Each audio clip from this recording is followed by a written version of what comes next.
حد میٹھا کر رہی ہے مکھیاں اپنا، عقیدت اور احترام کے ساتھ بارگاہ مصطفیٰ جان رحمت صلی اللہ علیہ وسلم میں ہدیہ درود پیش کریں۔ اللہم صلی علی سیدنا شفیعنا حبیبنا مولانا محمد بارک وسلم، صلو علیہ صلاۃ و سلام علیک یا رسول اللہ صلی اللہ تعالی علیہ وعلی آلہ وصحبہ اجمعین۔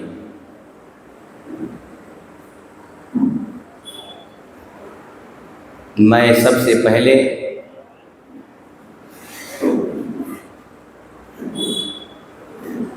صاحب جلسہ جناب محمد علاء الدین شریف صاحب رضوی اور ان کے دیگر دوست و احباب کی جانب سے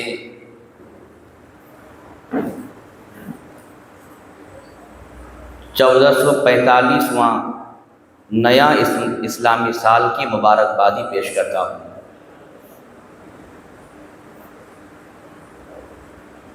جناب علاء الدین صاحب مسلسل یہ پروگرام آپ لوگوں کے تعاون سے کرتے آ رہے ہیں۔ کئی 6-7 سال پہلے میں اس محفل میں آیا تھا۔ اس بار ہمارے مستان بھائی نے یاد کیا تو مچھلی پٹنم کی دعوت پر نہ بولنا ہمارے لیے بہت مشکل ہوتا ہے۔ کیسے بھی ہو ارینج کر کے آنا پڑتا ہے، کیونکہ یہ آپ لوگوں کی محبت کی جو رسی ہے نا بہت مضبوط ہے الحمدللہ۔ ابھی ہمارے عزیزم احسان رضا سلمہ توصیفی نے بتایا کہ کئی سال سے رابطہ ہے، تعلق ہے الحمدللہ۔ دعا کریں کہ رب قدیر اس محفل پاک کو اپنی بارگاہ میں قبولیت کا درجہ نصیب فرمائے۔ چونکہ آج پہلی شب ہے تو آپ سب میرے لیے دعا کر دیں کہ مکمل 10 دن میں صحت یاب رہوں، بڑھیا رہوں، تاکہ آپ کو میں اچھی بات سنانے پر قادر رہوں۔ آج پہلا جلسہ ہے اور شان اقدس سرکار صلی اللہ علیہ وسلم پر گفتگو کرنی ہے، تو مناسب سمجھتا ہوں کہ کلام مفتی عالم ہند سے میں اپنی تقریری سفر کا آغاز کروں۔ ایک بار پیش کی درود پاک پڑھ لیجیے۔ اللہم صلی علی سیدنا شفیعنا حبیبنا مولانا محمد بارک وسلم، صلو علیہ صلاۃ و سلام علیک یا رسول اللہ صلی اللہ علیہ وسلم۔ ذرا مل کے پڑھیے تو اچھا لگے گا۔ تو شمع رسالت ہے،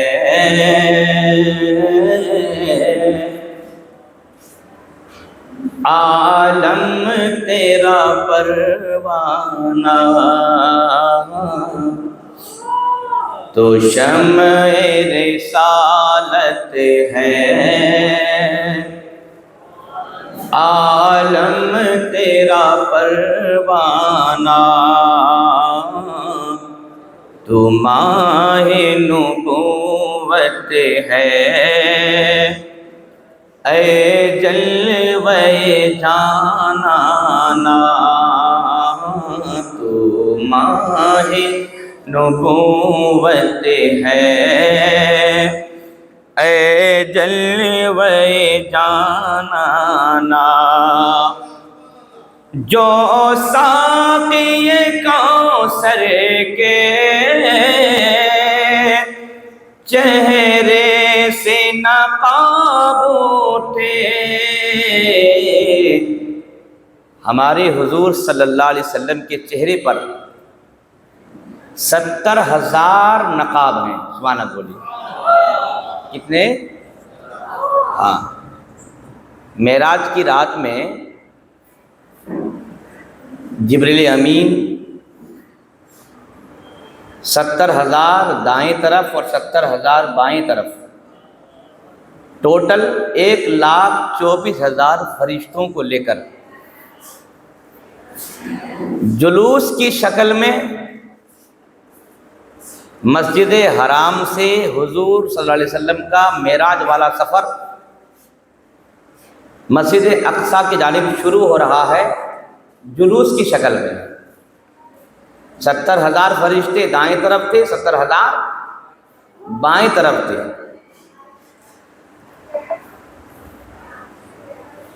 اور تمام فرشتوں کے ہاتھوں میں جنتی چراغ تھے، سبحان اللہ، اس کو بولتے ہیں مشعل۔ پرانے زمانے میں جو جلسے ہوتے تھے نا تو بڑے بڑے چراغ جلائے جاتے تھے، مشعل جلائے جاتے تھے۔ آج لائٹنگ کا زمانہ ہے۔ تو 1,40,000 فرشتوں کے ہاتھ میں 1,40,000 مشعل جنتی چراغ تھے، اور سفر جاری ہوا۔ مسجد حرام سے حضور آگے نکلے تو اللہ تعالیٰ نے جبریل سے فرمایا کہ حضور کے چہرے پر 70,000 پردے ہیں، صرف ایک پردہ اٹھاؤ۔ جبریل امین نے حضور کے چہرے سے 70,000 پردوں میں سے ایک پردہ اٹھایا تو جنت کی 1,40,000 مشعلوں کی روشنی مدھم پڑ گئی نبی کے چہرے کی روشنی کے سامنے۔ آپ سمجھ سکتے ہیں کہ اللہ نے کیسا نور ہمارے حضور کو عطا فرمایا تھا۔ جو ساقی کوثر کے چہرے سے نقاب اٹھے، ہر دل بنے میں خانہ، ہر آنکھ ہو مست پیمانہ، ہر دل بنے میں خانہ، ہر آنکھ ہو پیمانہ، تو شمع رسالت ہے عالم تیرا پروانہ۔ ربی کے پڑھیے۔ دل اپنا چمک اٹھے ایمان کی طلعت سے، دل اپنا چمک اٹھے ایمان کی طلعت سے، کر آنکھیں بھی نورانی اے جلوہ جانانا، کر آنکھیں بھی نورانی اے جلوہ جانانا، سرشار مجھے کر دے ایک جام لبالب سے، سرشار مجھے کر دے ایک جام لبالب سے، تا حشر رہے ساقی آباد یہ میں خانہ، تو شمع رسالت ہے۔ پڑھیے پڑھیے۔ تو ماہ نبوت ہے اے جلوہ جانانا، اس در کی حضوری عصیاں کی دوا ٹھہری۔ سبحان اللہ۔ یہ جو شعر مفتی اعظم ہند نے لکھا ہے نا، یہ قرآن پاک کی آیت کی تفسیر ہے، سورہ آل عمران کی آیت نمبر 64 ہے۔ وَلَوْ أَنَّهُمْ إِذْ ظَلَمُوا أَنفُسَهُمْ جَاءُوكَ، اگر یہ لوگ اپنے آپ پر ظلم کریں اور اے حبیب آپ کی بارگاہ میں آئیں، سبحان اللہ بولے، آپ کی بارگاہ میں آئیں۔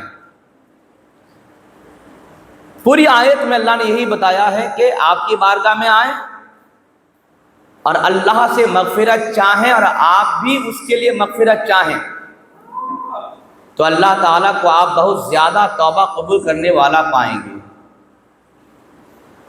گناہوں کو دھلنے کے لیے اللہ نے اس آیت میں نبی کی بارگاہ کا پتہ لوگوں کو بتا دیا ہے۔ تو مفتی اعظم نے لکھا اس در کی حضوری ہی عصیاں کی دوا ٹھہری۔ عصیاں یہ ہے گناہ، تو گناہ کا علاج کہاں ہوگا؟ تو گناہ کا علاج مدینہ طیبہ میں ہوگا۔ سبحان اللہ، حضور کی بارگاہ میں حاضری ہو جائے تو گناہ کا علاج ہے۔ اس در کی حضوری ہے عصیاں کی دوا ٹھہری، ہے زہر معاصی کا طیبہ ہی شفا خانہ،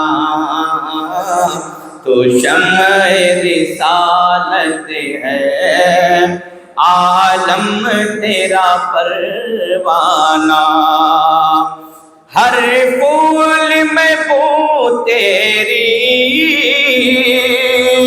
ہر شمع میں سو تیری۔ دنیا کے جتنے بھی پھول ہیں ان کو خوشبو کی دولت نصیب ہوئی ہے نبی کے پسینے کے وسیلے سے، اور دنیا میں جتنے بھی لائٹس ہیں، چراغ ہیں، مشعل ہیں، ان تمام روشنی کرنے والی چیزوں کو روشنی نبی پاک کے نور کے صدقے سے ملی ہے۔ آپ کو معلوم ہونا چاہیے اللہ نے جب دنیا کو پیدا کیا تو سب سے پہلے اللہ نے مکے کی زمین کو پیدا کیا۔ سبحان اللہ بولیے، ہاں کس کی بولیے؟ دنیا کو بنانے سے 2000 سال پہلے ہی اللہ نے مکے کی زمین کو پیدا کر دیا تھا۔ ابھی دنیا پیدا نہیں ہوئی تھی، دنیا کی پیدائش سے 2000 سال پہلے اللہ نے مکے کی زمین کو پیدا کیا۔ یہی وجہ ہے کہ جب تک مکہ ہے تب تک دنیا ہے۔ سبحان اللہ بولے، اللہ اکبر یا رسول اللہ۔ جب تک مکہ شریف ہے تب تک دنیا ہے، کیونکہ دنیا کی زمین کی جان مکہ ہے۔ لیکن یاد رہے مکہ کی جان مدینہ طیبہ ہے، مکہ شریف کی جان مدینہ طیبہ ہے۔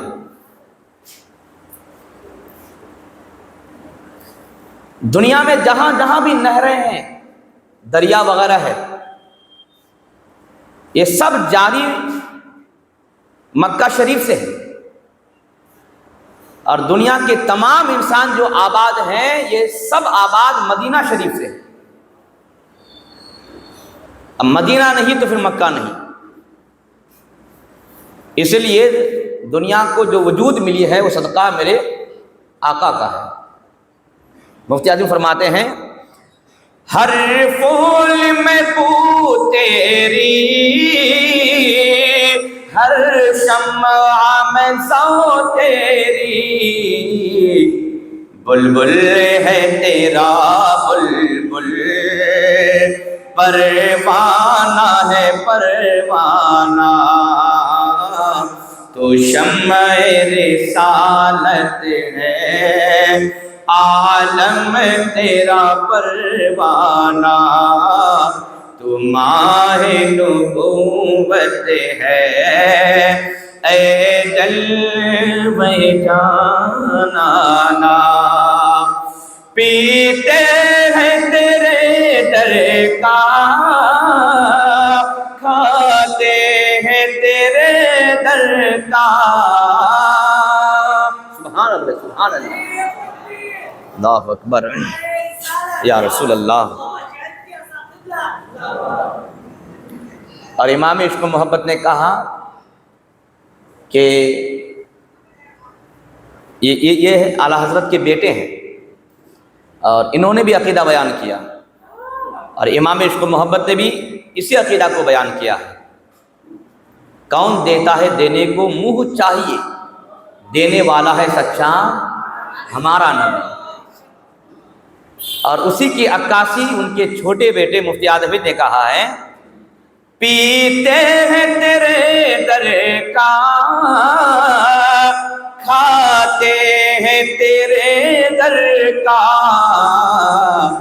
پانی ہے تیرا پانی، دانا ہے تیرا دانا، تو شمع رسالت ہے، عالم تیرا پروانہ، سنگ در جانا پر کرتا ہوں جبھی سائی، سجدہ نہ سمجھ نجدی، سر دیتا ہوں نذرانہ.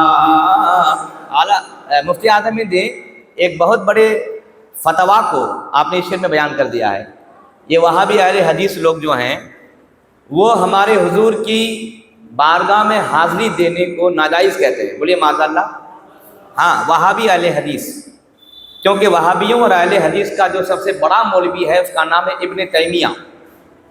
ابن تیمیہ نے اپنے فتویٰ میں لکھا کہ اگر کوئی آدمی مدینہ شریف میں حضور کے روضہ کی حاضری کی نیت سے سفر کرے وہ سفر ناجائز ہے، اور اس سفر میں بندہ قصر نہیں کرے گا، یعنی اس سفر کو اس نے شرعی سفر مانا ہی نہیں، معاذ اللہ.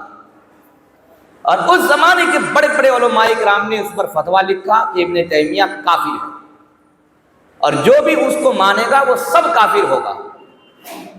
تو اس طرح کی بات کرتے ہیں. یہ کہتے ہیں کہ نہیں، یہ سنی لوگ مزار میں جا کر کے سجدہ کرتے ہیں. ارے بھائی، صحیح بخاری میں ہے، سجدہ کہتے ہیں 7 ہڈیوں کا زمین پر لگانا. کیا بولیے؟ 7 ہڈیوں کا زمین پر لگانا، یہ سجدہ ہے. پھر اس میں اگر تعظیم کی نیت ہو تو شریعت محمدیہ میں حرام ہے، اور اگر اس میں عبادت کی نیت ہو تو یہ کفر ہے. اور میں سمجھتا ہوں کہ کوئی بھی اہل سنت کا آدمی جا کے ڈائریکٹ 7 ہڈی کو ایز یہ نماز کی طرح کوئی بھی آدمی سجدہ نہیں کرتا. ہاں، جھکتے ہیں، کوئی رکوع کی شکل میں جھک جاتے ہیں، کوئی زیادہ جھک جاتے ہیں. علماء اہل سنت اس سے بھی منع کرتے ہیں کہ یہ بھی نہیں کرو. تو مفتی اعظم کہتے ہیں کہ میں نے جب سجدہ وہاں سر جھکایا تم ان کو سجدہ کہتے ہو؟ یہ سجدہ نہیں ہے، یہ حضور کی بارگاہ میں سر کا نذرانہ ہے. سبحان اللہ. سنگ در جانا پر کرتا ہوں جبھی سائی، سجدہ نہ سمجھ نجدی، سر دیتا ہوں نذرانہ، سجدہ نہ سمجھ نجدی، سر دیتا ہوں نذرانہ. بس ایک شعر پڑھتا ہوں کیونکہ تقریر تو بھی کرنی ہے نا. سنیں. گر پڑ کے یہاں پہنچا، مر مر کے اسے پایا. یقیناً ایک عاشق مدینے میں جب حاضری دیتا ہے نا تو اس کی یہ صورتحال بن جاتی ہے کہ سرکار، میں نے برسوں سے نمازوں میں دعا کی، عبادات میں دعا کی کہ مدینے کی ایک بار حاضری ہو جائے. میں نے مر مر کے دعائیں کی ہیں، گر پڑ کے یہاں پہنچا ہے، اور جب یہاں پہنچ چکا ہوں اب یہاں سے واپسی نہ ہو. یہیں اگر روح قبض ہو جائے آپ ہی کے قدم میں تو سمجھوں گا کہ میری زندگی کا سودا بہت ہی سستا ہو گیا. سبحان اللہ. سنیں. گر پڑ کے یہاں پہنچا، مر مر کے اسے پایا، چھوٹے نہ الہی اب سنگے در جانا نا، چھوٹے نہ الہی اب سنگے در جانا نا. آخری شعر پڑھتا ہوں. چھوٹے نہ الہی۔ ایک معلوماتی بات بول دیتا ہوں، دیکھیے مدینے میں رہنا مکے میں رہنے سے افضل ہے، سبحان اللہ بولیے۔ یعنی مدینے میں گھر بنا کے رہنا مکے میں گھر بنا کے رہنے سے اعلیٰ ہے، افضل ہے۔ وجہ کیا ہے؟ مکہ شریف میں اگر آدمی ایک نیکی کرے تو 1,00,000 نیکی کے برابر، کتنے؟ 1,00,000۔ لیکن یاد رہے مکے میں اگر ایک گناہ ہونا تو وہ گناہ بھی 1,00,000 گناہ کے برابر۔ یہی وجہ ہے کہ حضرت عبداللہ ابن مسعود اور بھی دیگر بڑے بڑے صحابہ یا عبداللہ ابن عمر مکے کے اندر گھر لے کے رہتے تھے، لیکن بعد میں انہوں نے مکہ سے دور حرم شریف سے باہر وہ رہنا شروع کیے۔ لوگوں نے کہا ایسا کیوں؟ یہ تشریف لائیں۔ اللہ اکبر یا رسول اللہ۔ تو لوگوں نے پوچھا ایسا کیوں، آپ باہر رہتے حرم کو چھوڑ دیے ہیں؟ تو عبداللہ ابن عمر فرمایا تھا اس لیے کہ مجھے تو معلوم ہے کہ مکے کی ایک نیکی 1,00,000 نیکی ہے، مجھے یہ بھی معلوم ہے کہ مکے میں ایک گناہ 1,00,000 گناہ کے برابر ہے۔ یہی وجہ ہے کہ میں مکے کے حرم کو چھوڑ کر باہر رہتا ہوں۔ لیکن یاد رہے مدینے میں ایک نیکی 50,000 نیکی کے برابر، لیکن ایک گناہ اگر ہو جائے تو وہ ایک ہی گناہ اور حاضری روضہ رسول کی بنیاد پر اللہ اسے بھی معاف فرما دے گا۔ اسی لیے مدینے میں رہنا زیادہ افضل ہے، بہتر ہے۔ اور پیارے حضور پاک کا جسم پاک مدینہ طیبہ کی جس جگہ سے لگ کر ہیں وہ مکہ شریف، یہاں تک کہ خانہ کعبہ، یہاں تک کہ عرش معلیٰ سے بھی افضل اور اعلیٰ ہے۔ تو سب سے محترم زمین پوری دنیا میں وہ مدینہ پاک کی وہ زمین ہے جس زمین کے ٹکڑے سے حضور پاک کا جسد اطہر مس ہے۔ اب مکے کا شعر سناتا ہوں، مل کے پڑھیں۔ سرکار کے جلووں سے روشن ہے دل نوری، تا حشر رہے روشن نوری کا ایک آشانہ، تو شمع رسالت ہے عالم تیرا پروانہ۔ درود پاک پڑھیں، اللہم صلی علی سیدنا شفیعنا حبیبنا مولانا محمد بارک وسلم، صلو علیہ صلاۃ و سلام علیکہ یا رسول اللہ صلی اللہ علیہ وسلم۔ اللہ اکبر۔ دستور ہے کہ محرم کی 10 تقاریر میں سب سے پہلی تقریر ہم سب کے پیارے آقا حضرت احمد مجتبیٰ محمد مصطفیٰ روحی و ابی و امی فدا صلی اللہ علیہ وسلم کی ذاتی صفات صفات پر ہوتی ہے۔ اب یہ 1 گھنٹے یا 1.25 گھنٹے کی تقریر میں اس ذات پر گفتگو مشکل نہیں بلکہ محال ہے، تو میں مناسب سمجھتا ہوں کہ میں ایک خط کھینچ دیتا ہوں، کیونکہ آپ مختلف جلسوں میں مختلف عناوین پر حضور پاک کے حوالے سے تقریر سنتے رہتے ہیں۔ یاد رہے میرے آقا فرماتے ہیں، حدیث ہے، حضور پاک فرماتے ہیں انا ابن الذبیحین، میں 2 ذبیح کا بیٹا ہوں۔ میں سنیے دھیان سے، انا ابن الذبیحین، میں 2 ذبیح کا بیٹا ہوں۔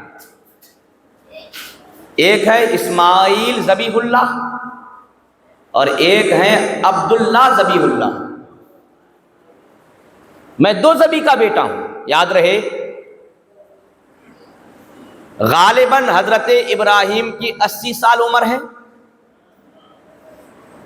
اور اس وقت حضرت اسماعیل کی پیدائش کی خوشخبری ملتی ہے۔ ایک روایت ہے کہ اس وقت آپ کی عمر 86 سال کی، 80 سال کی عمر میں ختنہ ہے.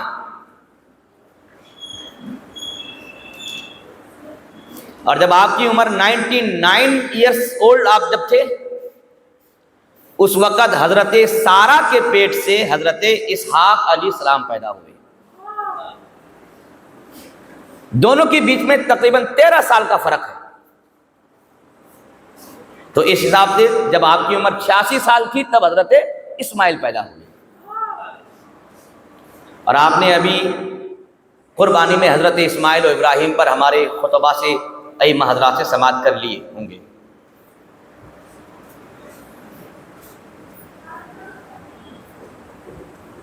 حضرت اسماعیل علیہ السلام کے بعد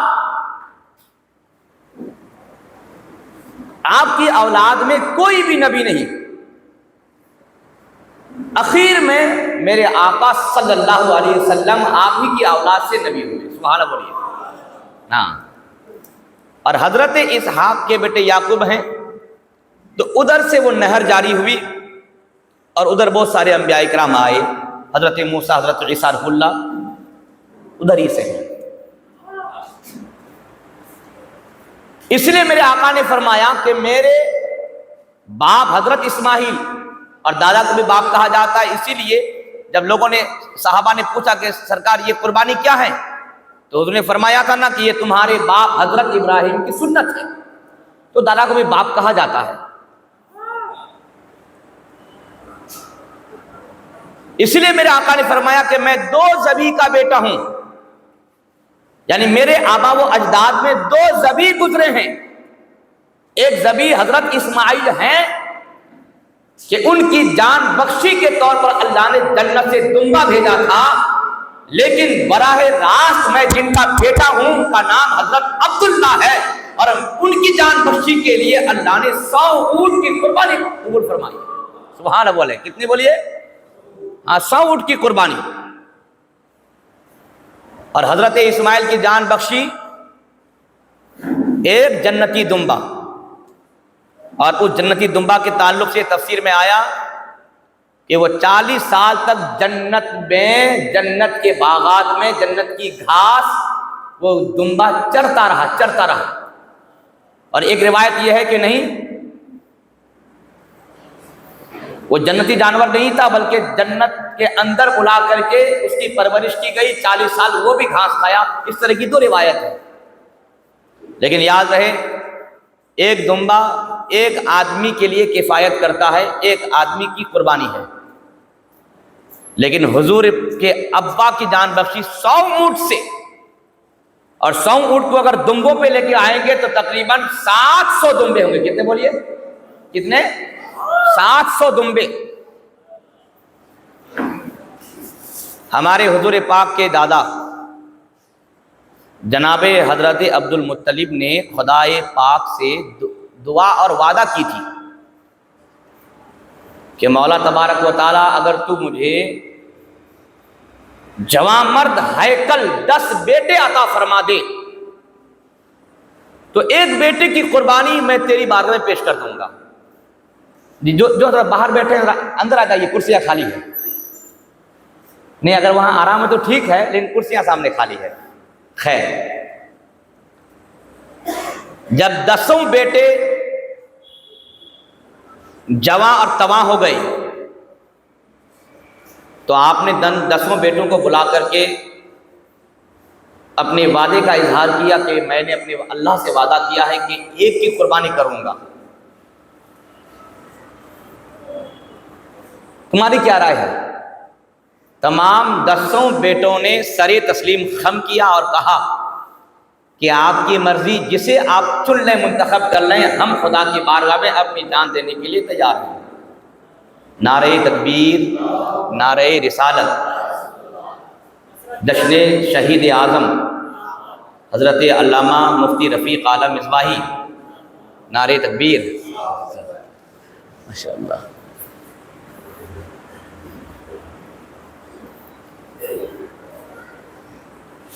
تو اس مسئلے میں بڑی لمبی گفتگو ہے، بحث ہے، میں سمیٹ دیتا ہوں.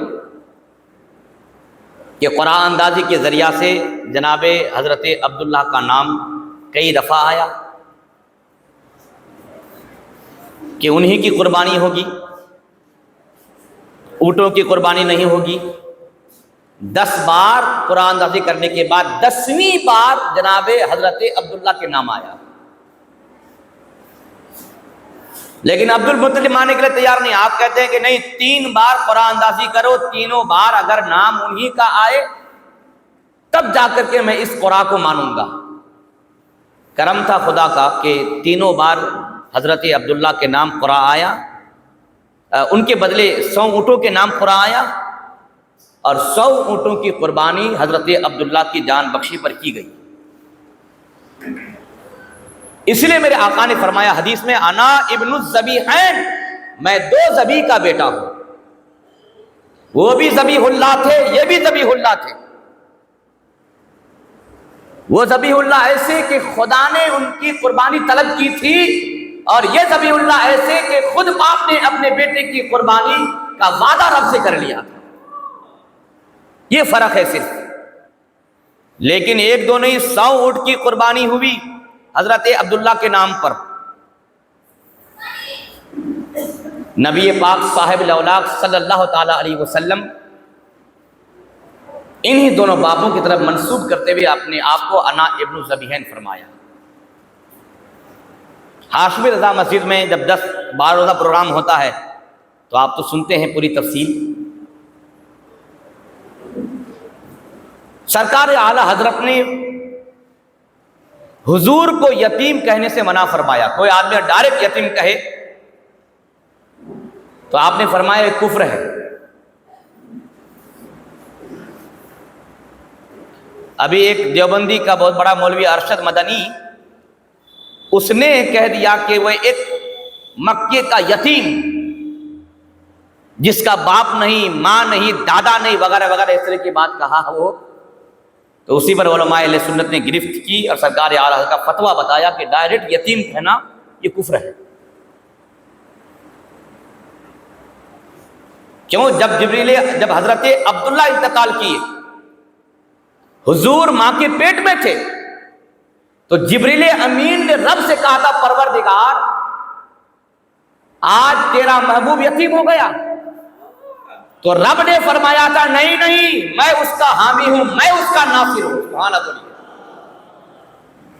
ہاں، ادب و احترام سے در یتیم، لیکن آگے پیچھے اوصاف ہونا چاہیے، اور سمجھانے کے لیے یتیم کا لفظ آ جائے تو اس میں کوئی حرج نہیں ہے۔ ڈائریکٹ خالی یتیم سے پکارنا یہ جائز نہیں ہے۔ اسے بولتے ہیں اہل سنت۔ سبحان اللہ بولیے کہ ادب بارگاہ مصطفیٰ کا کتنا خیال اہل سنت رکھتے ہیں۔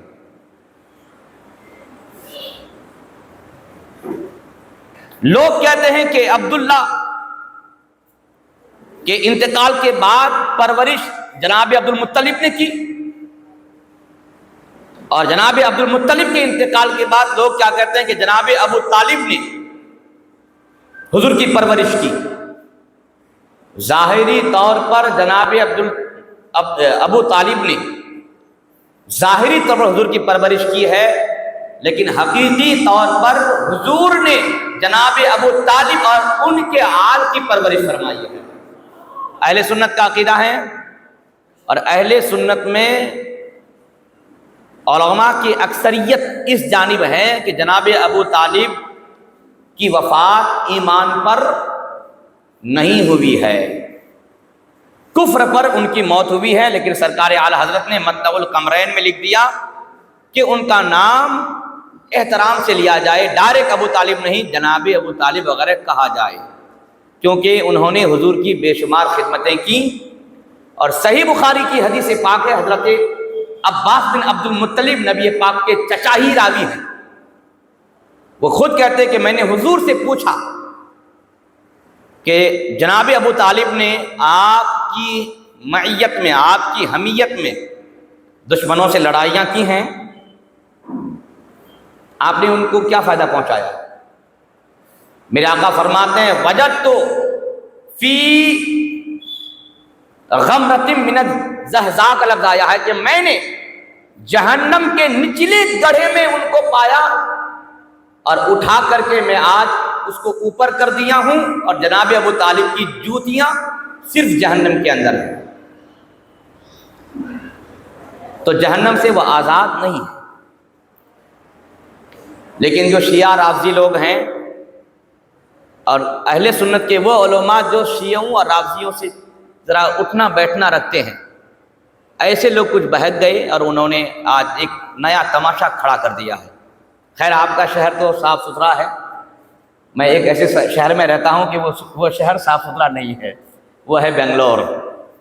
وہاں پر ہر رنگ کے لوگ پائیں گے اور امتیاز کرنا، فرق کرنا وہاں ایک مشکل کام ہے۔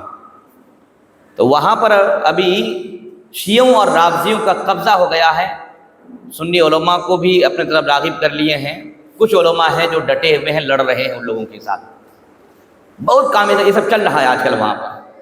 حضرت امیر وہاں پھر گفتگو نہیں کرنا، ابو طالب کو حضرت بولنا وغیرہ وغیرہ، اس طرح کی باتیں وہاں ہوتی ہیں۔ خیر اللہ آپ کو اور آپ کے شہر کو اس بلا سے محفوظ رکھے، بولیے آمین تو بولیے۔ یہ بہت بڑی اور بری بلا ہے یہ، کہ اصل جو منشا ہے لوگ اسی سے ہٹ جاتے ہیں، ایک فروعی بات پر آ کے لڑ رہے ہیں اور جھگڑ رہے ہیں۔ خیر حضور پاک صلی اللہ علیہ وسلم نے اسلام کی اشاعت فرمائی، جس میں پتھر بھی کھائے، جسم کے اوپر اونٹ کی اوجھڑیاں بھی لیے، بے شمار مصائب اور آلام، ظلم اور ستم کی کہانیوں کا مشق بنے، لیکن الحمدللہ ایک دن شان کا دن آیا جس کو فتح مکہ کہتے ہیں، سبحان اللہ بولیے۔ الیوم اکملت لکم دینکم واتممت علیکم نعمتی، جیسی شاندار آیت کو نازل کر کے اللہ تعالیٰ نے اپنے حبیب پر اپنا فضل، احسان، کرم کی تکمیل کر دی، تب جا کر اللہ رب العزت نے حضور پاک صلی اللہ علیہ وسلم کو اختیار دیا کہ آپ چاہیں تو آپ رب کے بلاوے کو قبول کریں، یا چاہیں تو آپ دنیا میں رہ جائیں۔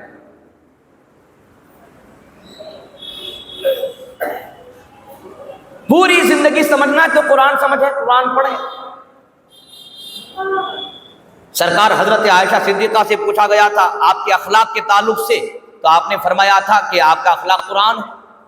اس کی دو وجہ ہے، یا تو قرآن پر عمل کرنا آپ کا اخلاق ہے، یا عین قرآن ہی آپ کا اخلاق ہے۔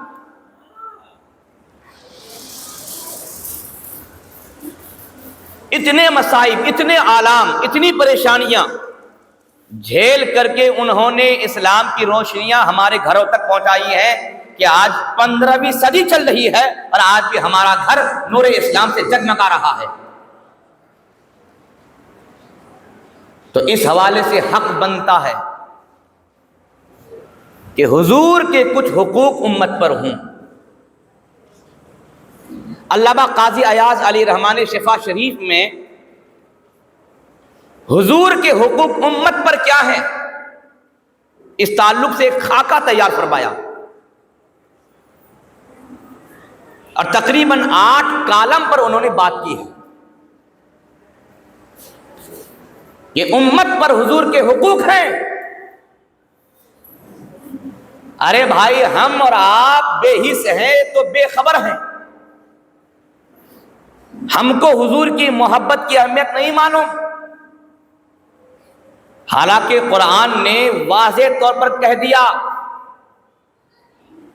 کہ بیٹا تکلیف میں ہو تو باپ کو درد ہوتا ہے، لیکن میں کہوں گا کہ باپ کو اتنی تکلیف نہیں ہوتا ہے جتنی تکلیف میرے نبی کو ہوتی ہے۔ باپ کو اتنی نہیں ہوتی ہے، باپ کو پریشانی ہوتی ہے لیکن اتنی نہیں۔ قرآن پاک میں سورہ توبہ کی آیت نمبر 128 میں اللہ نے بیان کیا، لَقَدْ جَاءَكُمْ رَسُولٌ مِّنْ أَنفُسِكُمْ عَزِيزٌ عَلَيْهِ مَا عَنِتُّمْ حَرِيصٌ عَلَيْكُمْ بِالْمُؤْمِنِينَ، تحقیق کہ تمہارے پاس تشریف لائے تم ہی میں سے وہ رسول جن پر تمہارا مشقت میں پڑنا گراں ہے۔ تم پڑھتے ہو مشقت میں، لیکن گراں ان کو گزرتا ہے۔ تکلیف ان کو ہوتی ہے۔ تو آپ سمجھ سکتے ہیں کہ حضور پاک نے کیسی محبت اپنی امتی اجابت سے فرمائی۔ ایک ہے امت اجابت، ایک ہے امت دعوت۔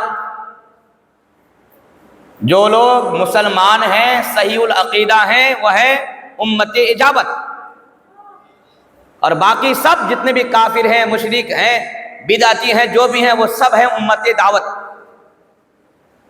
اور حضور نے امت اجابت کے لیے دعا فرمائی، اور ہم اور آپ امت اجابت میں ہیں۔ ہماری تکلیفیں ان پر گرا گزرتی ہے۔ صحیح حدیث میں ہے، ہر جمعرات کو یا ہر جمعہ کی شام کو روضہ اقدس میں ہر آدمی جو زندہ ہے اس دنیا میں چل پھر رہے ہیں، ان کے نامہ اعمال کا رجسٹر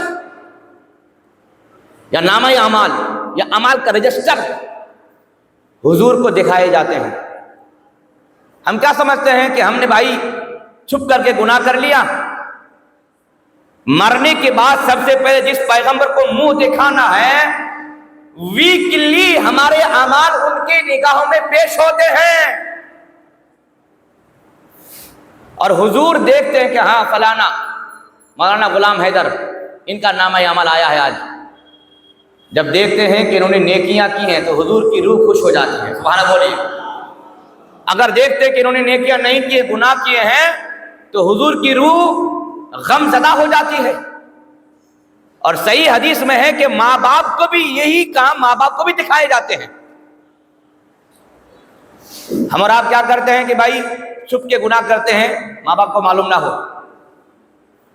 ماں باپ اگر جان جائیں گے تو ان کو تکلیف ہوگی، ان کی شان کی بات ہے، ان کی عزت کی بات ہے، وغیرہ وغیرہ۔ اس لیے ڈرانے کا طریقہ ہے، تو ایسا کام کیوں کیا جی، چلو میں تم کو تمہارے باپ کے پاس لے کے جاتا ہوں، نہیں۔ تو آپ سمجھ گئے ہوں گے کہ ماں باپ سے بھی لوگ چھپتے ہیں۔ صحیح حدیث میں ہے کہ ہر ہفتے میں ماں باپ کو بھی ان کے بچوں کے اعمال دکھائے جاتے ہیں کہ دیکھو تمہارے بیٹے تمہاری بیٹیاں تمہارے مرنے کے بعد زمین پر کیا کیا کر رہے ہیں۔ تو سوچنے کی اور سمجھنے کی بات ہے۔ حضور کے اتنے جب احسانات ہیں تو ہم پر حضور کے کچھ حق بنتے ہیں۔ علامہ قاضی ایاز مالکی رحمت اللہ تعالی علیہ نے شفا شریف میں ان حقوق کی تفصیل بیان کی کہ 8 قسم کے حقوق حضور کی جانب سے امت پر واجب ہیں۔ امت پر واجب، ہر فرد بشر پر واجب اور ضروری اور فرض ہے کہ وہ اپنے نبی کے تئیں ان 8 حقوق کی ادائیگی کرے۔ نمبر 1، ایمان بالرسول، حضور پر ایمان لانا، یہ حضور کا حق ہے ہر آدمی پر، اور حق ہی نہیں بلکہ یہ فرض عین ہے آدمی پر کہ وہ اللہ پر اور اللہ کے رسول پر ایمان لائے،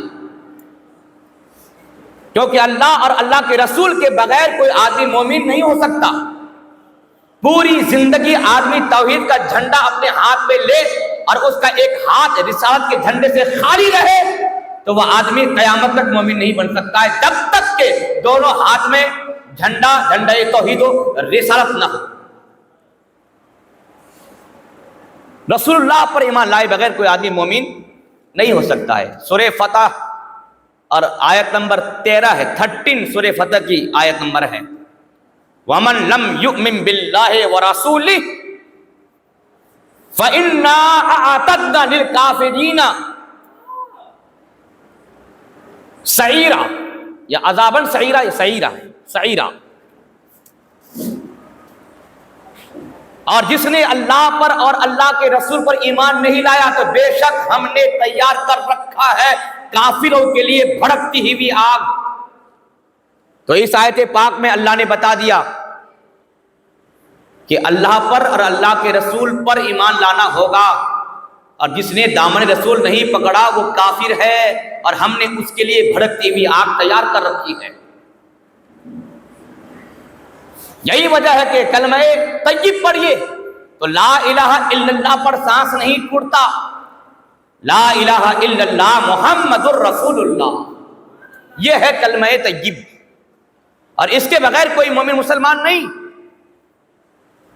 یہی وجہ ہے صحیح مسلم میں ایک حدیث ہے صفحہ نمبر 300 میں کہ من قال لا الہ الا اللہ دخل الجنہ. نہیں، یہ حدیث ہے کہ حضرت ابو سعید خدری کی روایت ہے کہ اپنے مردوں کو لقنوا موتاکم لا الہ الا اللہ، کہ اپنے مردوں کو لا الہ الا اللہ کی تلقین کرو. تو وہابیوں اور دیوبندیوں نے صحیح مسلم ویلوم فرسٹ پیج نمبر 300 میں یہ حدیث ہے. تو وہابی اور اہل حدیث نے کیا کہا؟ یہ سنی لوگ ہر جگہ خالی رسول اللہ رسول اللہ رسول اللہ چلاتے رہتے ہیں. دیکھو خود حضور نے رسول اللہ نے حدیث میں لوگوں کو بتایا کہ اپنے مردوں کو لا الہ الا اللہ سکھاؤ. تو لا الہ الا اللہ کافی ہے، محمد الرسول اللہ کہنا ضروری نہیں. اب ان بیوقوفوں کو کیا جواب دینا؟ بھائی جہاں بھی لا الہ الا اللہ کہا جاتا ہے وہاں مراد مکمل کلمہ طیبہ ہوتا ہے. اب اس کا جواب کہاں ملے گا؟ اعلیٰ حضرت نے فتاوی رضویہ کی 4 جلد کے پہلے ہی پیج میں اس کو لکھا کہ جو بھی ظالم یہ کہتا ہے کہ لا الہ الا اللہ کافی ہے، محمد الرسول اللہ کہنا ضروری نہیں، وہ شیطان کا ٹٹو ہے،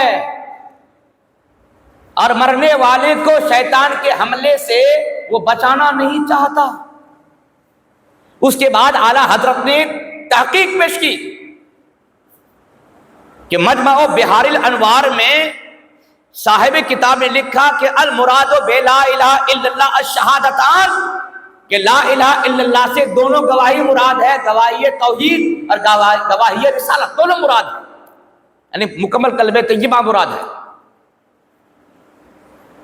تو بغیر کلمہ طیبہ کے آدمی مومن مسلمان نہیں ہوتا ہے، کیونکہ حضور کا حق ہے ہر فرد بشر پر کہ وہ اللہ کے ساتھ ساتھ اللہ کے رسول پر بھی، اور اللہ کے رسول جو اللہ کے پاس سے لے کر آئے ہیں اس پر بھی ایمان لے کر کے آئے. یہ فرض عین ہے کہ اس کے بغیر آدمی مومن مسلمان نہیں ہو سکتا. اور ایک ہے اتباع سنت رسول. کیا بولیے نا، اتباع سنت رسول، یعنی حضور پاک کی زندگی، آپ کی حیات، آپ کے طرز زندگی، آپ کی سنتیں، ان کو فالو کرنا یہ ضروری ہے. ہر فرد بشر پر ضروری ہے کہ وہ نبی پاک کی سنتوں کی اتباع پیروی کرے. نبی کی اتباع، نبی کو فالو کیے بغیر آدمی مسلمان مومن نہیں بن سکتا. اگر آپ کہتے کہ میں خدا سے محبت کرتا ہوں تو کیا گارنٹی کہ خدا بھی آپ سے محبت کرتا ہے؟ تو ہاں گارنٹی مل جائے گی. کب؟ جب آپ اس طرح کہیں گے کہ میں خدا سے محبت کرتا ہوں اور نبی کے پیچھے پیچھے چلتا ہوں، سبحان اللہ بولیے، تو اب آپ کو گارنٹی مل جائے گی کہ ہاں خدا بھی آپ سے محبت فرماتا ہے. سورہ آل عمران کی آیت نمبر 31 پڑھیے. قل ان کنتم تحبون اللہ فاتبعونی یحببکم اللہ ویغفر لکم ذنوبکم. اے حبیب آپ فرما دیجئے کہ اے لوگو اگر تم اللہ سے محبت کرتے ہو تم میری اتباع کرو. تم اللہ سے محبت کرتے ہو، کیا گارنٹی ہے کہ خدا تم سے محبت کرتا ہے؟ گارنٹی چاہتے ہو، پروف چاہتے ہو، ثبوت چاہتے ہو، تو حضور فرماتے ہیں اللہ کے کلام کے ذریعہ سے فاتبعونی، تم میری اتباع کرو، میرے پیچھے پیچھے چلو، مجھے فالو کرو. تو کیا ہوگا؟ یحببکم اللہ، اللہ تم سے محبت فرمائے گا. سبحان اللہ، اللہ تم سے محبت فرمائے گا. خالی محبت ہی نہیں فرمائے گا بلکہ تمہارے گناہوں کو بھی معاف فرما دے گا. تو پتہ چلا کہ خدا سے محبت کے دعوے کے ساتھ ساتھ اتباع رسول بھی ضروری ہے، نبی کو فالو کرنا ضروری ہے. اگر نبی کو فالو کیے بغیر کوئی آدمی دعوی محبت الہی کرتا ہے تو وہ جھوٹا ہے. کیوں؟ اس لیے کہ محبت کے بدلے محبت نہ ملے تو ناکامی ہوتی ہے، اور محبت کے بدلے جب محبت مل جائے تو محبت شاد کام ہو جاتی ہے. یا رسول اللہ.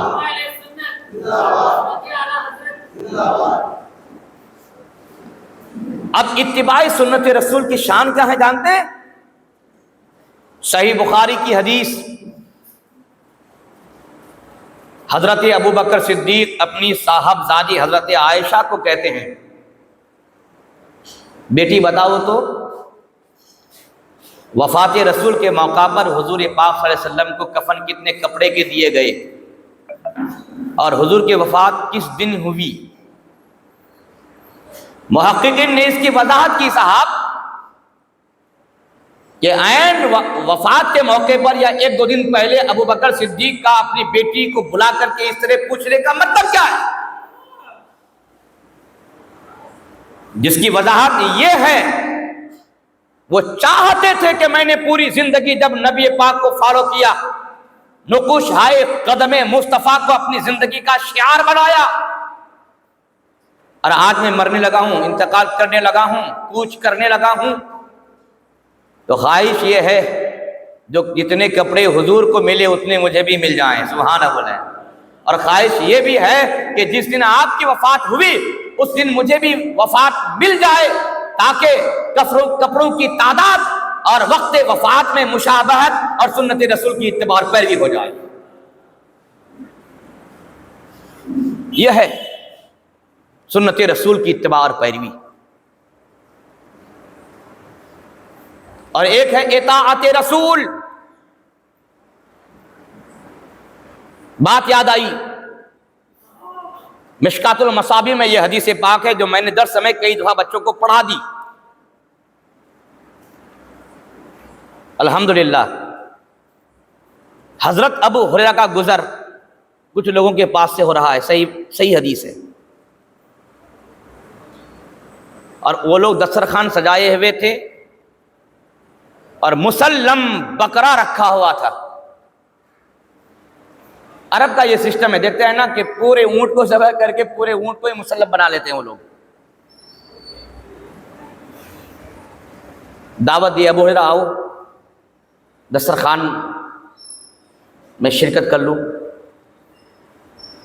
حضرت ابو ہریرہ نے اس وقت یہ جواب دیا تھا کہ صاحب مجھے ایسے پرتکلف دسترخوان میں بلا رہے ہو، حالانکہ میں اس نبی سے محبت کرتا ہوں جنہوں نے پوری عمر پیٹ بھر کر کے جو کی روٹی تک نہیں کھایا ہے، اور میں جب ان کا ماننے والا ہوں تو مجھے شکم سیری کے لیے دعوت دیتے ہو. تو آپ نے کیا سبق لیا اس سے کہ حضرت ابو ہریرہ نے یہاں یہ بتایا کہ حضور کی پیروی کھانے کے مسئلے میں کر رہا ہوں کہ حضور پاک شکم سیر ہو کر کبھی نہیں کھائے تو میں بھی اسی کی پیروی کرتے رہتا ہوں. آج کیا بات ہے بھائی؟ ڈائبٹیز، کیا کیا بیماری کا نام ہے وہ سب، اللہ کرے ہم سب کو ان بیماریوں سے محفوظ رکھے. یہ مہلک بیماریاں آج ہمارے درمیان ہیں. کیوں؟ کیونکہ کھانے کے مسئلے میں ہم نے حضور کی سنتوں کو فالو نہیں کیا ہے. ہم نے نفس کو فالو کیا، اس کی چاہت کو فالو کیا، نفس نے جو کہا سو کھا لیا. یہی وجہ ہے کہ دن بدن وزن بڑھتا جا رہا ہے. بھائی لوگوں کے پیٹ بڑھ جاتے ہیں، میں کہوں گا پیٹ کیوں بڑھاتے ہیں آپ لوگ؟ محنت کیجئے، مشقت کیجئے، نوافل کی کثرت کیجئے، فٹ ہو جائیں گے آپ. ابھی ہمارے بابو توصیف صاحب بتائیں نا کہ سائنسی روح سے دیکھا جائے تو نماز بہترین ایکسرسائز ہے، تو کرنی چاہیے. آج وعدہ کر لیجیے رب سے کہ اللہ میں 50 رکعت نفل پڑھوں گا آج رات میں. گڈ ایکسرسائز، فٹ رہیں گے، بیماری سے دور رہیں گے. کیونکہ ہم نے حضور کو فالو ہی نہیں کیا نا. پیٹ بھر کے کھاتے ہیں، خالی پیٹ بھرتے نہیں ہیں بلکہ کھانے کا جو نلہ ہوتا ہے اس کو بھی بھر لیتے ہیں. یہی وجہ ہے آج ہماری حالت یہ ہے. خیر، حضرت ابو ہریرہ اس تکلف دسترخوان میں شرکت نہیں کیے. اور بھی بہت ساری باتیں ہیں. جو اس کالم پر میں کر سکتا ہوں. خیر مجھے آگے نکلنا ہے تاکہ تقریر اختتام کو پہنچے. اور ایک ہے اطاعت رسول، ایک ہے اتباع سنت رسول. سیکنڈ پوزیشن میں حضور کا تیسرا حق ہم غریبوں پر یہ ہے کہ ہم رسول پاک کی اطاعت کریں. سورہ نساء شریف میں آیت نمبر 59 ہے، آیت نمبر 8 ہے، 8 نمبر آیت ہے. اور سورہ نساء میں اور بھی کئی جگہ ہے. اللہ نے فرمایا اطیعوا اللہ واطیعوا الرسول، اللہ کی اطاعت کرو اور رسول کی اطاعت کرو. کہیں وہی سورہ نساء میں اللہ نے فرمایا وَمَن يُطِعِ الرَّسُولَ فَقَدْ أَطَاعَ اللَّهَ، کہ جس نے رسول کی اطاعت کی اس نے اللہ کی اطاعت کی. کہیں اللہ نے یہ فرمایا وَمَن يُطِعِ اللَّهَ وَرَسُولَهُ وَمَن يُطِعِ اللَّهَ وَالرَّسُولَ، کہ جس نے اللہ اور اس کے رسول کی اطاعت کی. خیر اس طرح کی آیات ہیں. ان آیات کے ذریعے سے اللہ نے پوری دنیا کے لوگوں کو یہ پیغام دیا کہ اطاعت اور فرما برداری اللہ کی بھی کرنی ہوگی اور اللہ کے رسول کی بھی کرنی ہوگی. لیکن قرآن پاک میں کوئی بھی آدمی یہ آیت نہیں دکھا سکتا کہ جس نے اللہ کی اطاعت کی تو اس نے نبی کی اطاعت کر لی. ایسا نہیں ہے. لیکن اس کے خلاف ہے وَمَن يُطِعِ الرَّسُولَ فَقَدْ أَطَاعَ اللَّهَ، کہ جس نے رسول کی اطاعت کی اس نے اللہ کی اطاعت کر لی. سبحان اللہ بولیے. تو اللہ کی اطاعت بھی ڈیپینڈنٹ ہے حضور کی اطاعت میں. تو حضور کی اطاعت اگر جس نے کر لی ہے تو اس نے اللہ کی بھی اطاعت کر لی ہے. یہی وجہ ہے کہ صحابہ اکرام نے حضور کی فرما برداری، حضور پاک کے حکم کی پاسداری جس انداز میں کی ہے، پڑھیے دل روشن ہو جائے گا. حضرت عبداللہ ابن عباس کی روایت کردہ یہ حدیث مشکات المصابیح میں موجود ہے. وہ فرماتے ہیں کہ نبی پاک کا گزر ہوا ایک آدمی کے ہاتھ میں آپ نے سونے کی انگوٹھی دیکھی تو حضور پاک نے اس سونے کی انگوٹھی کو اپنے ہاتھ سے نکال کر کے باہر پھینک دیا اور وہاں پر جزر و توبیخ کی. اور آپ نے فرمایا کہ کیا تم پسند کرتے ہو کہ جہنم کے انگارے اپنے ہاتھ میں رکھو؟ یہ کہہ کر سرکار آگے نکل گئے. صحابہ جو وہاں موجود تھے انہوں نے کہا صاحب سونے کی انگوٹھی ہے، ڈیمانڈیڈ ہے، اٹھا لیجئے، بیچ دیجئے گا، رقم کہیں پر لگا دیجئے گا. اطاعت رسول دیکھیں، ہم گولڈ پر گولڈ بڑھانے کے لیے، سلور پر سلور بڑھانے کے لیے، بیلنس پر بیلنس بڑھانے کے لیے ہم سود پر سود کھاتے، حرام کاروبار کرتے ہیں، جھوٹ بولتے ہیں، ناپ تول میں ہیرا پھیری کرتے ہیں، دغا بازی کرتے ہیں، دھوکہ دیتے ہیں. لیکن وہ صحابہ رسول تھے. صحابہ نے کہا کہ آپ سونے کی انگوٹھی اٹھا لو، بیچ لو، رقم استعمال میں لانا. وہ کہتے ہیں نہیں، میں اس سونے کی انگوٹھی کو نہیں اٹھا سکتا جس انگوٹھی پر حضور نے غضب کی نگاہ ڈال دی ہو. سبحان اللہ بولے. یہ اتباع رسول ہے، یہ اطاعت رسول ہے. رسول پاک کے حکم کی فرما برداری کہ پھینک دیے تو پھینک دیے، بھلے وہ سونا ہے لیکن انہوں نے اٹھا کر کے ہاتھ میں نہیں رکھا. بڑے بڑے ایسے احکامات جو صحابہ اکرام پر آپ جانتے ہیں نا بھائی. آج ہمارا بچہ اگر نشے کا عادی ہو جاتا ہے تو اگر ہم اس کو دعوت دیتے ہیں، سمجھاتے ہیں بابو شراب نہیں پیو، نشہ مت کرو، تاڑی مت پیو وغیرہ وغیرہ، مانتے نہیں ہیں، قریب تک پھٹکنے نہیں دیتے. لیکن آپ جانتے ہیں کہ جب شراب کی حرمت نازل ہوئی، میں نے ابو داؤد شریف میں درجہ ثابیہ کے بچے کو کتاب الاشربہ پڑھا دی، ابھی کتاب الاطعمہ پڑھا رہا ہوں. کتاب الاشربہ میں اس کی پوری تفصیل ہے. شروع اسلام میں شراب کی حرمت نہیں آئی تھی،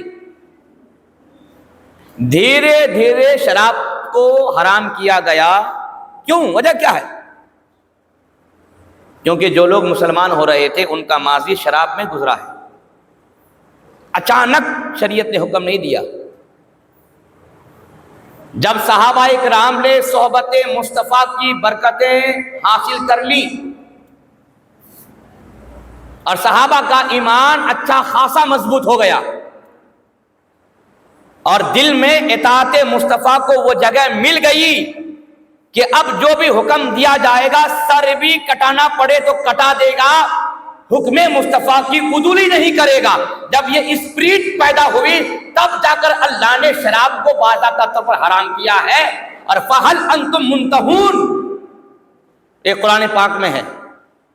تو حضرت بلال کو میرے آقا نے بلا کے فرمایا فَهَلْ أَنْتُمْ مُنْتَهُونَ فَهَلْ أَنْتُمْ مُنْتَهُونَ، گلی گلی میں جا کے اعلان کرو۔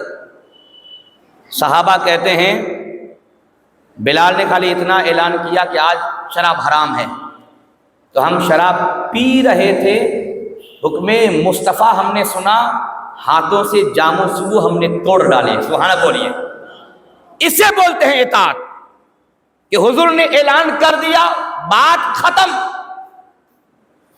اور آج علماء کہتے ہیں صاحب یہ حضور کی سنت ہے، تو ہم سنت کو جانتے بھی ہیں لیکن اس سنت کو اتنا امپورٹینس نہیں دیتے، اتنی اہمیت نہیں دیتے، اپنے دل کی چاہت کو دیتے ہیں۔ نہیں دل نے یہ چاہ تو یہی کر لیتے ہیں۔ تو میں کہوں گا مرو گے ایک دن، اسی سنت والے نبی کو چہرہ بھی دکھانا ہوگا، سامنا کیسے کرو گے؟ پوچھ لیں کہ دل کے مرید بنے تھے، میری سنت کے مرید نہیں بنے، کیا جواب ملے گا؟ اور کیا جواب آپ دے سکتے ہیں اس وقت؟ تو اطاعت مصطفیٰ ہر فرد بشر پر ایک ضروری امر ہے کہ نبی کی اطاعت کے بغیر، نبی کے حکم کو مارے بغیر کوئی بندہ مومن اور مسلمان نہیں بن سکتا ہے۔ مصطفیٰ کا یہ ہر بندے پر حق ہے کہ وہ نبی پاک کے حکم کو مانے۔ اور شریعت کے معاملے میں اللہ نے مکمل چھوٹ، مکمل باغ ڈور اپنے نبی کے ہاتھ میں دے دیا ہے۔ سبحان اللہ بولیں گے؟ مکمل دے دیا، جو چاہے سو کریں، سارے اختیارات دے دیے، جو چاہے سو کریں۔ کسی ایک صحابی کے لیے الگ حکم، فکسلی الگ، باقی نہیں کر سکتے ہو۔ سبحان اللہ بولیں گے؟ اتنی پیاری بات ہے۔ تو نبی کی اطاعت ضروری ہے۔ اور ایک ہے محبت رسول۔ سبحان اللہ بولیے، کہ ہر بندے پر ضروری ہے، واجب ہے کہ وہ حضور سے محبت کرے۔ محبت رسول کے بغیر کوئی آدمی مومن مسلمان نہیں ہو سکتا۔ سورہ توبہ کی آیت نمبر 24 میں اللہ نے فرمایا قُلْ إِنْ كَانَ آبَاؤُكُمْ وَأَبْنَاؤُكُمْ وَإِخْوَانُكُمْ وَأَزْوَاجُكُمْ وَعَشِيرَتُكُمْ وَأَمْوَالٌ اقْتَرَفْتُمُوهَا وَتِجَارَةٌ تَخْشَوْنَ كَسَادَهَا۔ سبحان اللہ بولیں گے بھائی؟ قرآن پڑھ رہا ہوں تو سورہ توبہ کی آیت نمبر 24، احب الیکم من اللہ ورسولہ وجہاد فی سبیلہ فتربصوا حتی یاتی اللہ بامرہ۔ اللہ اس آیت پاک میں اللہ نے فرما دیا، اے حبیب آپ فرما دیجئے، اے لوگوں اگر تم اپنے باپ، اپنے بیٹے، اپنے بھائی، اپنی بیوی، اپنے خاندان کے لوگ، اپنے مال و اسباب، اپنی کمائی، اپنی تجارت اور اپنے پسندیدہ مکانات، یہ سب سے زیادہ محبت کرو اللہ سے، اللہ کے رسول سے، اور اللہ کی راہ میں جہاد کرنے سے زیادہ کرو، تو انتظار کرو، اللہ اپنا وعدہ لانے والا ہے۔ حضرت علی سے پوچھا گیا کہ آپ کس سے زیادہ محبت کرتے ہیں؟ حضرت علی فرماتے ہیں کہ میں ماں سے بھی زیادہ، باپ سے بھی زیادہ اپنے پیارے آقا سے محبت کرتا ہوں۔ تمہارا بولیے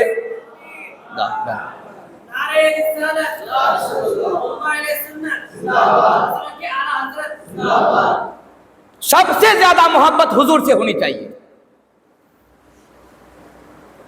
اللہ اور اس کے رسول سے زیادہ محبت کسی اور سے۔ سرکار اعلیٰ حضرت نے خطبہ میں لکھا نا الا لا ایمان لمن لا محبت اللہ، اور اس جملے کو آپ نے ریپیٹ کیا 3 بار، اور 3 بار ریپیٹ کرنے کا مطلب کیا ہوتا ہے؟ محبت رسول کی اہمیت دکھانی ہے، حضور کی محبت ماں باپ آل اولاد سب سے زیادہ، اور محبت کی جتنی بھی قسم ہے ساری قسم کی محبت کو محبت مصطفیٰ کے قدموں کے نیچے روندنا پڑے گا، تب جا کے آدمی مومن اور مسلمان ہو سکتا ہے۔ کہنا پڑے گا۔ صحیح بخاری کی حدیث پاک ہے کہ تم اس وقت تک مومن نہیں ہو سکتے جب تک کہ ماں باپ اولاد سے زیادہ مجھ سے محبت نہ کرو۔ اور صحابہ اکرام نے پریکٹیکلی یہ کر کے دکھایا بھی کہ حضور کی محبت کے سامنے باپ آیا ہے تو وہ بھی مارا گیا ہے، چچا آیا مارا گیا، ماموں آیا مارا گیا، خیش اقارب آئے مارے گئے۔ اس میں حضرت عمر نے، حضرت علی نے اپنے ہاتھوں سے اپنے خاندان کے ان لوگوں کو مارا ہے کہ جو لوگ نبی کی دشمنی میں آگے آئے ہوئے۔ تو محبت رسول کے سامنے ان لوگوں نے اپنی رشتہ داری نہیں دیکھی، حضور کی محبت میں اپنے خاندان کے لوگوں کو اپنے ہاتھوں سے صحابہ کرام نے مارا ہے۔ کئی دفعہ میں نے بھی آپ کو سنایا ہے کہ جنگ احد کے موقع پر مدینہ طیبہ میں ایک ہوائی خبر پھیلائی گئی کہ معاذ اللہ احد میں حضور شہید کر دیے گئے، اور یہ خبر شیطانی تھی۔ مدینہ میں بھوچال آ گیا،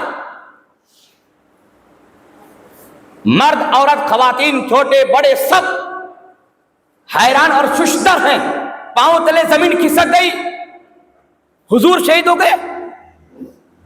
یہ خبر سن کر ایک ضعیف العمر عمر رسیدہ خاتون برہنہ پاؤں مدینے سے احد کے میدان میں نکل رہی ہیں۔ سبحان اللہ۔ راستے میں اس خاتون کو بتایا گیا احد میں تمہارا شوہر شہید ہوا ہے، تمہارا باپ شہید ہوا ہے، تمہارا بھائی شہید ہو چکا ہے۔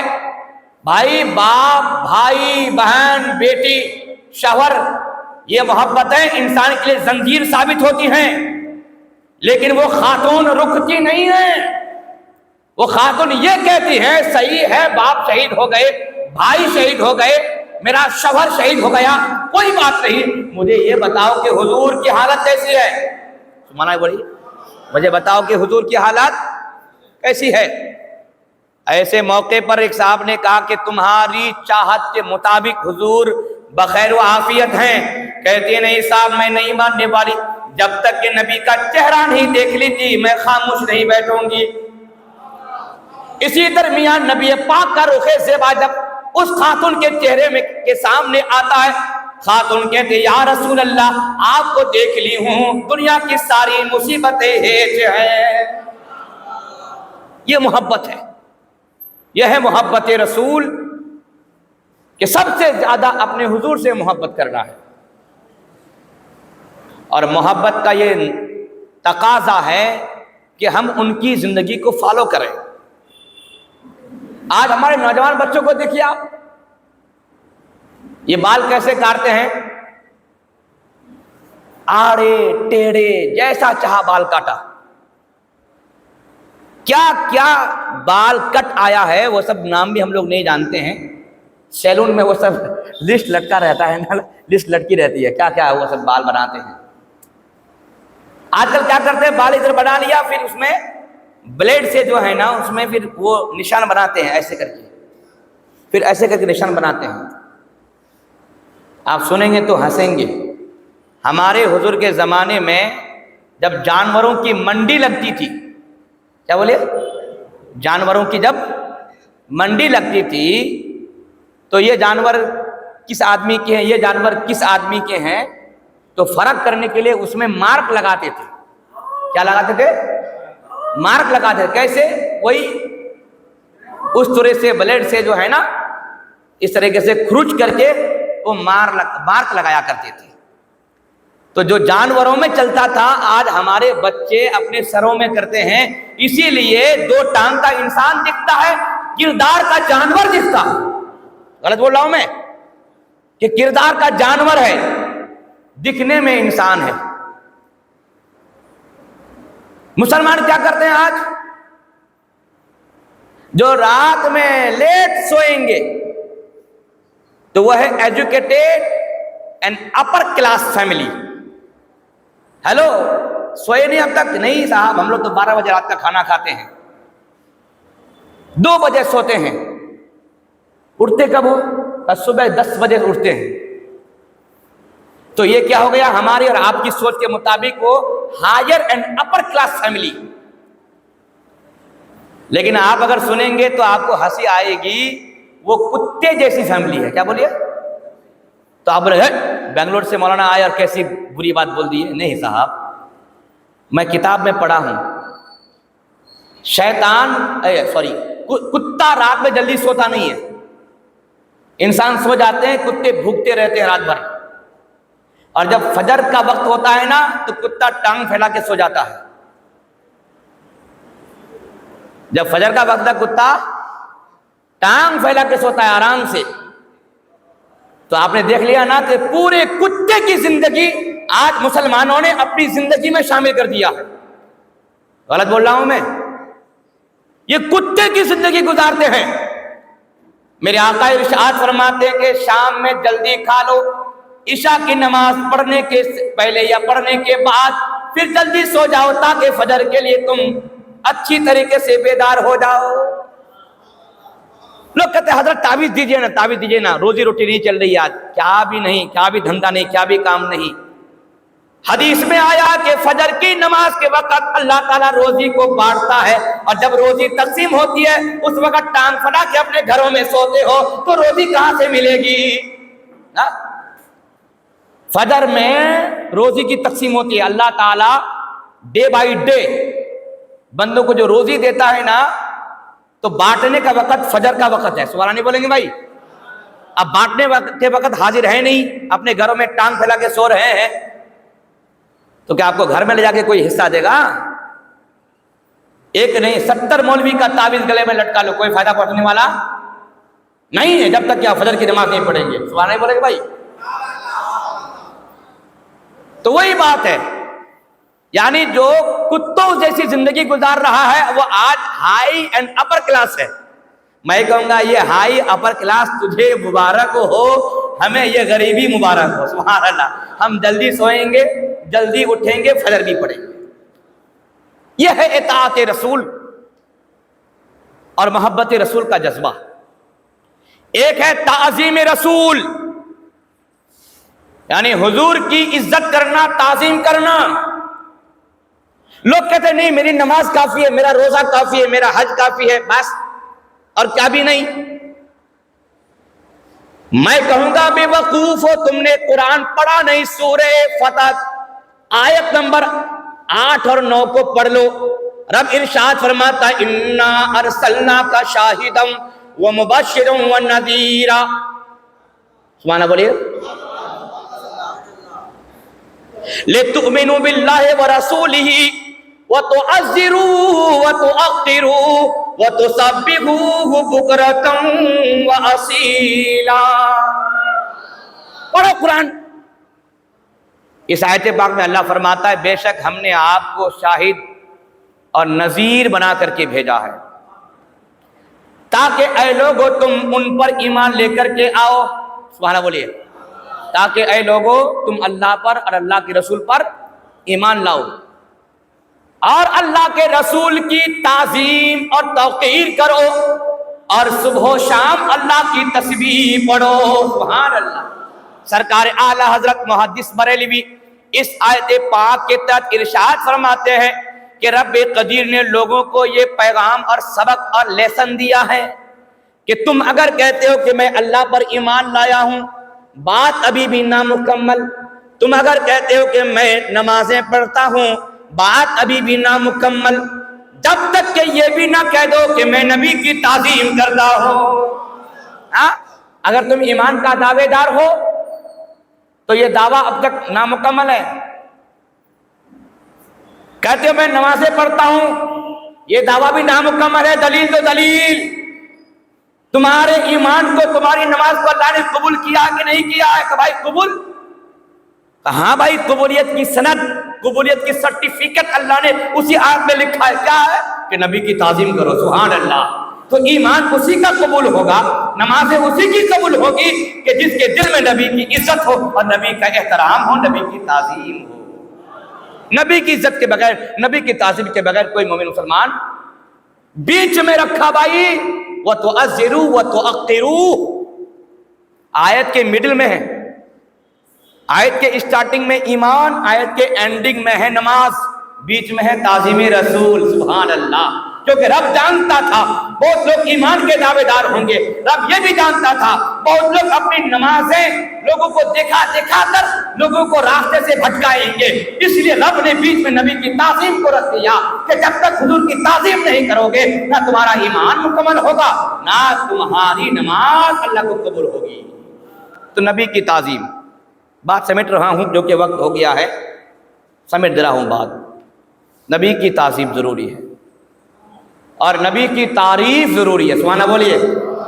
امت پر حضور کا حق ہے کہ ہم حضور کی تعریف کریں، حضور کی مدح سرائی کریں، اور اس کے بعد امت پر حضور کا حق ہے کہ ہم حضور پر درود پڑھیں، اور امت پر حضور کا حق ہے کہ ہم اگر مکہ مدینہ جائیں تو حضور کے روضے میں حاضری دیں. سبحان اللہ. یہ حضور کے حق ہے امت پر. اور یاد رہے درود شریف نماز سے بھی افضل ہے. بولے مچل کے سبحان اللہ بولیے. کیوں بولیے کیوں؟ جو کام خدا کا ہوتا ہے وہ کام بندے کے کام سے اعلیٰ اور افضل ہوتا ہے. سبحان اللہ بولیے. نماز یہ بندے کا کام ہے اور درود ایسا کام ہے، رب قرآن میں فرماتا ہے کہ بے شک اللہ اور اس کے فرشتے نبی پر درود پڑھتے ہیں. پتا چلا کہ حضور پر درود پڑھنا یہ خدا کا کام ہے، اس لیے درود پڑھنا نماز سے بھی افضل اور اعلیٰ ہے.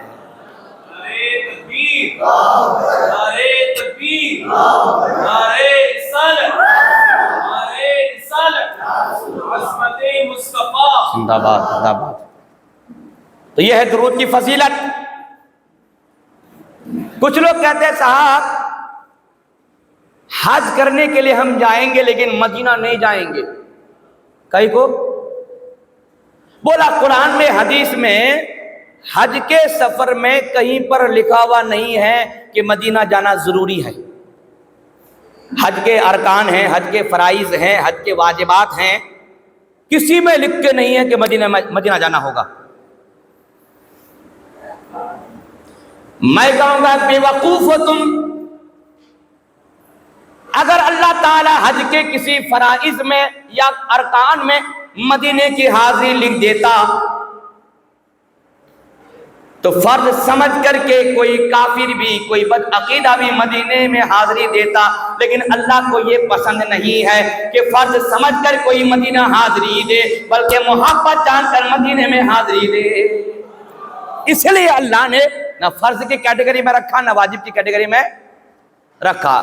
کیوں؟ نماز فرض ہے تو دیکھیے سب پڑھتے ہیں، جس پر نماز فرض نہیں ہے وہ بھی نماز پڑھتا ہے، وہ بھی اذان دیتا ہے. حالانکہ نماز فرض ہے مسلمانوں پر، اور جو مسلمان نہیں ہے اس پر نماز فرض ہے کیا؟ اور جس نے حضور کی گستاخی کر دی، بھلے ٹوپی پہنے بھلے جبہ پہنے، وہ کافر ہے، تو اس پر نماز فرض ہی نہیں، لیکن پڑھتا ہے نا. اس لیے اللہ کو پسند نہیں کہ حضور پر درود یا حضور کی بارگاہ میں حاضری کوئی فرض سمجھ کر کے دے، یہ پسند نہیں ہے. لیکن حدیث میں ہے میرے آقا فرماتے ہیں من حج ولم یزرنی فقط جفانی. جس نے حج کیا اور میرے پاس میرے مزار کی زیارت کے لیے نہیں آیا اس نے مجھ پر ظلم کیا. میں کہوں گا حاجی صاحب اپنے حج کا خیر مناؤ، کیوں؟ اس لیے کہ حج کی قبولیت کی سند مدینہ پاک میں روضہ رسول کی حاضری کے بعد اللہ کے حبیب عطا فرماتے ہیں. تو مدینے کی حاضری بہت ضروری ہے.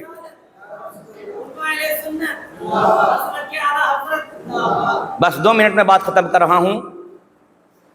صحیح بخاری میں حدیث ہے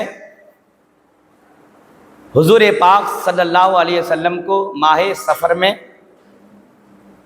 ایک روایت ہے کہ سفر کی 22 تاریخ میں، اور ایک روایت ہے کہ سفر کی 27 یا 28 اور 29 تاریخ میں حضور کو بیماری شروع ہوئی، سر درد. اور سفر کے بعد آتا ہے ربیع الاول، اور ربیع الاول کی وہی 12ویں تاریخ میں حضور پاک صلی اللہ علیہ وسلم کا وصال ہوتا ہے. صحیح بخاری میں ہے، حضرت عائشہ صدیقہ کہتی ہیں حضور پاک جب وفات فرما رہے تھے اس وقت آپ کا سر اقدس میرے گلے اور سینہ کے بیچ میں تھا، اور ایک روایت میں یہ ہے کہ آخری ٹائم میں حضور پاک کا سر اقدس میرے زانوں پر تھا۔ خود حضور کی بارگاہ میں جبریل امین آئے اور ان کے ساتھ ایک اور فرشتہ آیا، اور اس فرشتے کے ساتھ 1,00,000 فرشتے آئے، اور وہ 1,00,000 فرشتہ میں سے ہر فرشتہ 1,00,000 فرشتے کا کمانڈر، سبحانہ بولیے۔ تو کیا سمجھے کہ جبریل امین ایک ایسے فرشتے کے ساتھ آئے کہ جو فرشتہ 1 کروڑ فرشتہ لے کر آئے۔ کتنے؟ 1 کروڑ فرشتے۔ وہ کون تھے؟ وہ ملک الموت حضرت اسرائیل علیہ السلام کے۔ حضور نے فرمایا یہ کون ہے؟ تو جبریل نے کہا یہ ملک الموت ہیں، اللہ کے حکم سے آپ کے پاس آئے ہیں، کچھ بولنا چاہتے ہیں، بات کرنا چاہتے ہیں۔ تو حضور کی شان گھٹانے والوں کا کان پکڑ کے بولیے کہ تیرے باپ کو موت آتی ہے، تیرے باپ کو خبر رہتی ہے کیا؟ لیکن حضور پاک کی بارگاہ میں ملک الموت غلام بن کر آئے ہیں، سبحانہ بولیے، غلام بن کے آئے ہیں، اجازت لے کر کے، پرمیشن لے کر، جبریل پرمیشن لیتے ہیں تب جا کے بات چیت شروع، سبحانہ بولیے، صحیح حدیث ہے، تب جا کے بات چیت شروع۔ کہا اللہ نے مجھے آپ کے پاس بھیجا ہے، اللہ کا پیغام ہے۔ تو بولو کیا پیغام ہے؟ کہ اللہ نے آپ کو اپنے دربار میں بلایا ہے۔ پھر اس کے بعد کہ نہیں، اللہ نے آپ کو ایک اختیار دیا ہے کہ آپ چاہیں تو اللہ کی دعوت کو قبول کر لیں، یا چاہیں تو آپ دنیا میں رہ جائیں۔ تو میرے آقا نے کہا پھر اس کے بعد کیا ہوگا کہ ایک دن پھر اللہ کے پاس جانا ہوگا۔ تو حضور نے جبریل امین سے آنکھوں میں اشارے میں کہا تو بول کیا کہتا ہے؟ سبحان اللہ، کیا کہتا ہے؟ تو جبریل کہتے ہیں ان اللہ قد اشتاق لقائی کا، حضور اللہ آپ کی ملاقات کا مشتاق ہے۔ میرے آقا فرماتے ہیں اے اسرائیل، اللہ کا پیغام مجھے قبول ہے، اپنا کام کرو، سبحان اللہ بولیے۔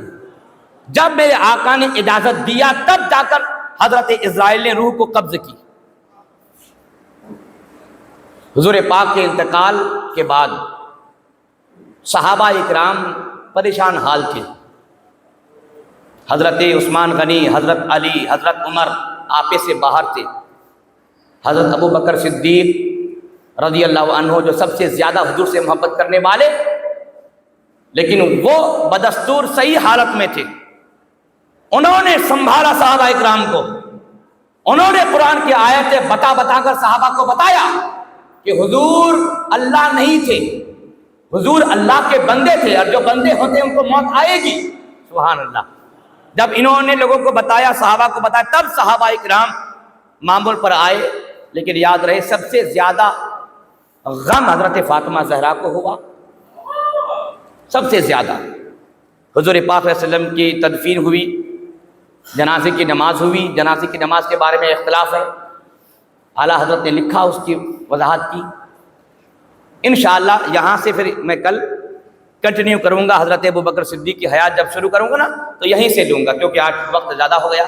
گزارش کرتا ہوں کہ ہمارا پروگرام کب بجے شروع ہوتا ہے؟ 9:30 بجے، 9:30 بجے شروع ہو جاتا ہے۔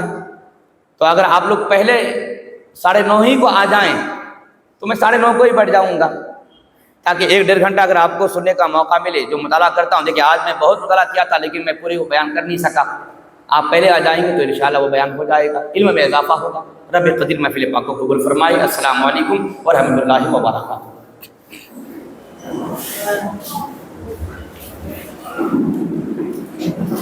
اے شہنشاہ مدینہ الصلاۃ و سلام، زینت عرش معلی، سلام